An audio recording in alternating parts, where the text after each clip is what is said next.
औरत को मनहूस औरत समझा करते थे और सभी उससे नफरत किया करते थे। एक बार कमला राशन की दुकान पर खाने का सामान खरीदने जाती है। भैया जी, जरा 1 किलो दाल चावल देना।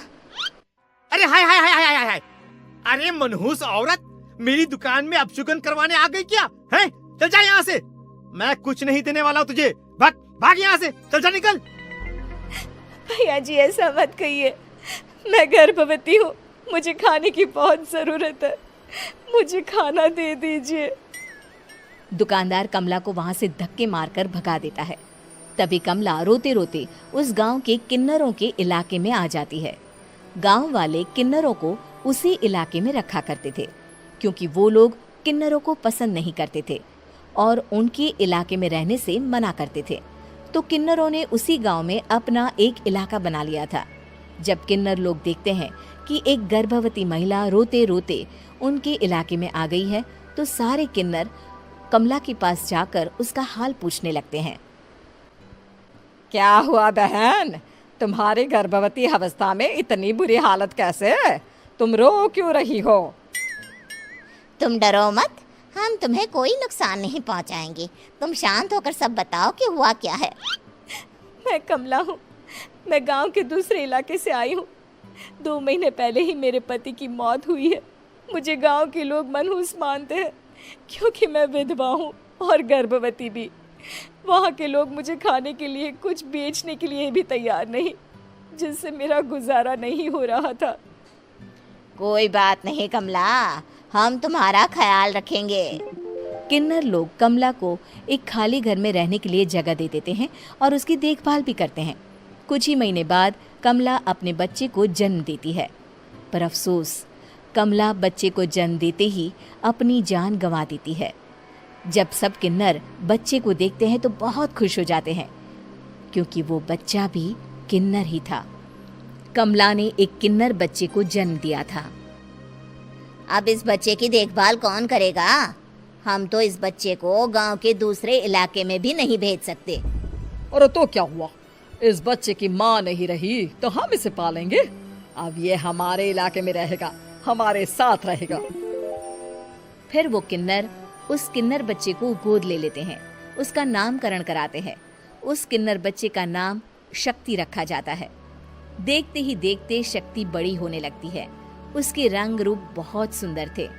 वो बहुत सुंदर किन्नर दिखती है। एक दिन शक्ति एक किन्नर से पूछती है, माँ जी सुनिए ना, ये गांव के दूसरे इलाके में भी तो लोग रहते हैं, तो हम वहाँ क्यों नहीं जाते? हम उनसे अलग क्यों रहते हैं? शक्ति, क्योंकि वो लोग हमारे जैसे नहीं, वो लोग हमें पसंद नहीं करते, इसीलिए हम उनसे अलग रहते हैं। क्यों? वो हमें क्यों पसंद नहीं करते? मुझे एक बार उस इलाके में जाना है, मैं एक बार वहाँ जाकर घूम कर आऊं। शक्ति, खबरदार, जो तू उस इलाके में कभी भी गई तो अपनी जान नहीं गंवाना चाहती तो उस इलाके में कभी कदम भी नहीं रखेगी, समझी? इतना कहकर वो किन्नर वहां से चली जाती है। शक्ति उस किन्नर की बात सुनकर बहुत रोती है। माँ जी, ऐसा कैसे कह सकती हैं? उन्होंने इतनी सी बात के लिए मुझे इतना डांटा। अब तो मैं उस इलाके में जरूर जाऊंगी। फिर एक दिन शक्ति गांव के दूसरे इलाके में चुपके से जाती है। ये लोग तो हमारे जैसे ही इंसान हैं, तो ये हमसे नफरत क्यों करते हैं? जब शक्ति उस इलाके में पहुंचती है तो गांव के सारे आदमी उसके रूप से मोहित हो जाते हैं। वो लोग ये अंदाज़ा नहीं लगा पाते कि वो किन्नर है। शक्ति की सुंदरता देखकर सारे गांव वाले उसकी तारीफ करने लगते हैं। तभी गांव का चक्कर लगाने गांव के जमींदार का बेटा हर्ष वहां पहुंचता है। हर्ष भी दिखने में बहुत सुंदर होता है। जब हर्ष ने शक्ति को देखा तो वो भी उससे मोहित हो गया, और जब शक्ति की नज़र हर्ष पर पड़ी तो वो हर्ष को देखकर मोहित हो गई। आपको पहले कभी इस गांव में देखा नहीं। इस गांव में आप नए हैं क्या? जी नहीं, वो मैं बस। तभी शक्ति बोलते बोलते रुक जाती है और मन में सोचने लगती है, अगर मैंने इनको बता दिया कि मैं दूसरे इलाके से आई हूँ तो वो समझ जाएंगे कि मैं किन्नर हूँ, इसलिए मुझे इनसे झूठ ही बोलना पड़ेगा। शक्ति हर्ष को कहती है, जी हाँ, मैं इस गांव में नई आई हूँ, यहाँ अकेली रहती हूँ। वैसे आप कौन है? आप भी इसी गांव में रहते हैं? जी हाँ, मैं इस गांव के जमींदार का बेटा हूँ। आपको किसी भी चीज की जरूरत पड़े तो आप मुझे बता देना, मुझे अच्छा लगेगा।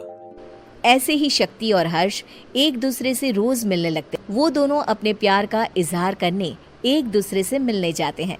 तभी शक्ति का पीछा करते करते एक किन्नर वहां आ जाती है। शक्ति, शक्ति, मैं तुमसे बहुत प्यार करता हूं। मैं तुमसे शादी करना चाहता हूं। क्या तुम मुझसे शादी करोगी?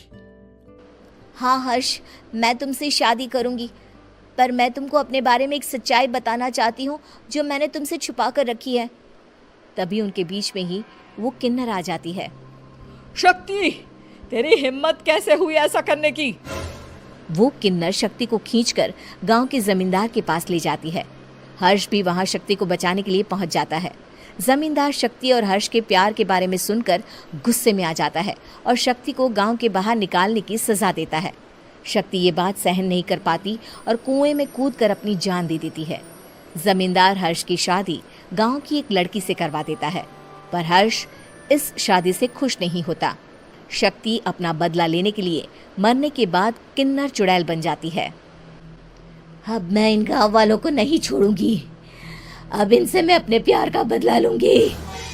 किन्नर चुड़ैल गांव वालों को परेशान करना शुरू कर देती है। एक बार वो रात को गांव के खेतों में पहुंच जाती है और वहां आग लगा देती है। सारी फसल जल के राख हो जाती है।